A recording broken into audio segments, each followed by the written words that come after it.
Hello students, in today's lesson we're going to learn about bishop strategy in chess, which is vital if you want to become a good chess player and win more games. I will share an algorithm that I use to improve my pieces and will give you 3 exercises to test your current bishop strategy knowledge. Take a look at the position in front of us. I would like you to pause it and think, what would you play here with the black pieces? Alright, so whenever I try to improve a piece in the game of chess, it doesn't matter if it's the king, queen, rook, or bishop, my algorithm or my formula that I try to implement as much as possible involves selecting the piece that I want to improve and imagining that I have it in my hand, so I'm taking it off the board. And then I'm placing it wherever I would like it to be eventually on the board. Sometimes I'm going to choose squares, which I can't get that piece to, but a lot of times if there is a sympathetic square that I like, I will find that in the game of chess. So for example, over here, one thing that we could notice is that if the bishop was to get to this long diagonal, then we can create a very powerful battery, and our queen will be able to launch a deadly attack against the white's king. Most of the times when I ask my student to improve a piece, they only look where the piece could go to right now. So if I ask them to improve the bishop on c5, they'll say, okay, bishop could go to b4, and so probably I have to choose between these 2 squares. You're limiting yourself this way. Rather, try to select a best diagonal for your bishop on the board, and then you have many more opportunities. Maybe you could think that the bishop would be better placed over here. Maybe it's this diagonal, of course, in this particular position. That's the diagonal where we want to be so that we could checkmate our opponent. We'll get to practice more of this in the next 2 exercises. Over here, black is completely winning if we just play the move b5. And after, for example, white takes on b5, we can move the bishop to this long diagonal. For example, queen takes b7, bishop to b8, and the win is inevitable. There is no defense against the black's checkmate threat. Let's move on. Take a look at this position, and I would like to ask you to improve this very bad bishop that we have over here by using the algorithm that I gave you. Instead of thinking where the bishop could move now, think about final diagonal where you would like to end up on.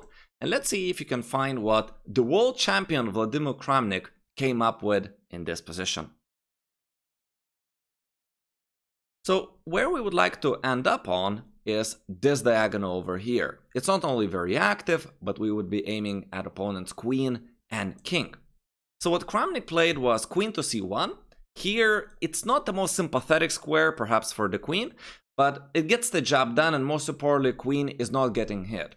Maybe some of you wanted to move the queen to a little bit more active square, like d6, but black had developed quite a lot of initiative and generate activity by winning tempi and chasing our queen around. So queen to c1 is way more practical. Gelfand, who was playing with the black pieces here, decided to exchange the queens. We just see a couple more moves, and magic happened. Just take a look at how much better the bishop on b3 looks compared to on the square on f3. Absolutely amazing.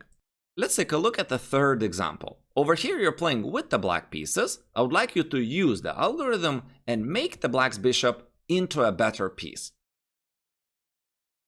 Let's imagine where the bishop would be better placed. Instead of looking at where it could go to right now, we are imagining the final destination.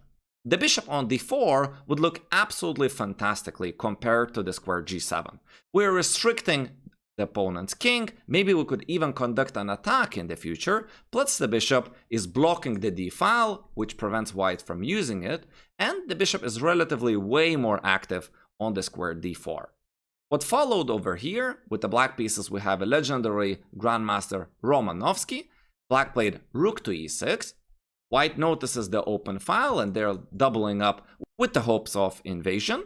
Black played bishop to f8, white played rook h to d1, and here black plays bishop to c5 with the simple idea of placing the bishop on d4. A few moves later, black put the bishop on d4, white's bishop is restricted by its own pawns and is inactive. Perhaps in the future, we could dream of similar strategies for white. If I had to use the algorithm, impulsively or improvise with the white pieces, I would think that maybe at some point white could play pawn to h4 and get this bishop into long diagonal. We can get very, very creative if we use this approach. If you enjoyed the video, please subscribe to my chess channel. It's absolutely free and you will never miss a video. Consider hiring me as your personal online chess coach. My contacts are on the right. Thank you for watching and see you in the next class.